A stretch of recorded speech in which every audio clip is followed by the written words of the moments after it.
going right back to like the very beginning of the whole process for Hmm. you, what was like I guess the initial appeal for you? What made you want to get on board in the first place? Uh, S- Sam Mendes wants to give you a job. Okay.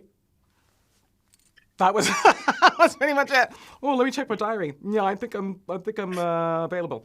Yeah, I mean, it was a no-brainer. So I'm a regular jobbing actor. I'm not a fancy actor that just gets loads of stacks of scripts and I get to kind of choose. I'm not fancy in that way. I'm a regular jobbing actor. I'll get my agent and go, "Sure, you've got a self-tape. Okay, great. What's that for? Sam Mendes.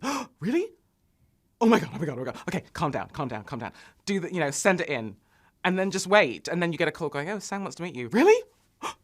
Okay, calm down, calm down. And then you go in and have a chat with him, and just try to connect with him, as a professional, and as a bit of a nerd. I'm quite a nerdy person when it comes to our industry and being an actor, and I think so. I'm an oversharer as well.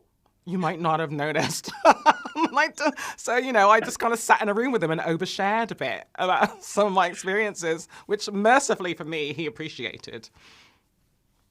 And I guess the two of you have a really big background in theatre as well, don't you? Which I'm guessing in terms of like finding that connection must have helped Yeah. quite a lot. Yeah, I mean, we'd actually met like about 25 years ago or something. So I had just left drama college, and one of my first big theatre jobs was with the Royal Shakespeare Company, and they were very long contracts back then. So I was with them for about 18 months.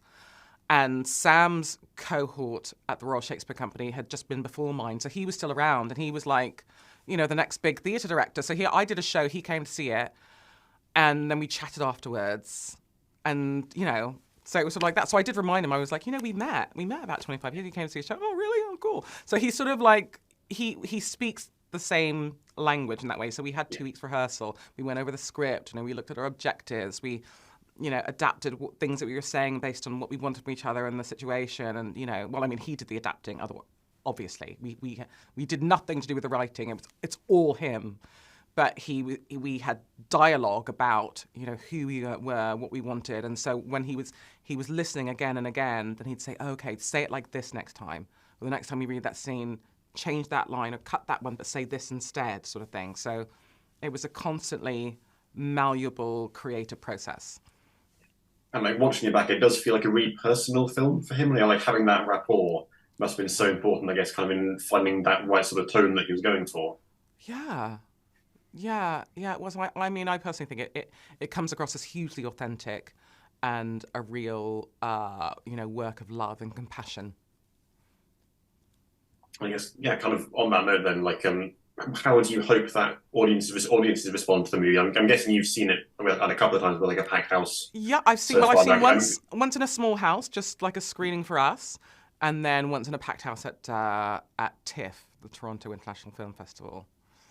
I would say, I think when people have asked me this before, I would say they can expect a vacation from car chases and laser beams and spaceships. And they can be transported into something totally else. And I'm not, it's not derogatory. I'm not trying to defame car chases and laser beams. I love space movies. I love superhero movies. I love all of that stuff. I love a good car chase. But this is the most wonderful antidote to that.